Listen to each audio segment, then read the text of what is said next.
So number one po sa kakao is meron tayong soil test.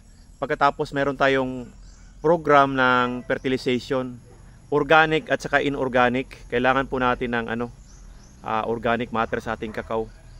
Tapos kailangan po natin mag-apply ng limestone every 1 to 2 years ng ating kakao. Kasabay po ng fertilization is pruning schedule. So wag po tayo mag-pruning kakao lover sa sa tag-init. Doon lang tayo magpo-pruning sa katulad ngayon, tag-ulan. So ang schedule ng pruning natin 4 times a year. Pero yung tinatawag na hard pruning, yung heavy pruning, isang beses lang po sa isang taon. Renewing of old leaves lang po tayo.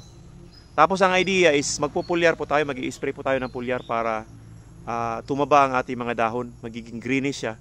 Lalabas yung ating mga bulaklak. Kasi na-correct na nga yung soil natin, meron na tayong fertilization program, meron pa tayong pruning program. So kailangan natin mag-a-apply ng pulyar sa ating kakao bago po siya mamulaklak. So 2 beses po ang kakao mumunga sa isang taon. Merong malakas at mayroong mahina.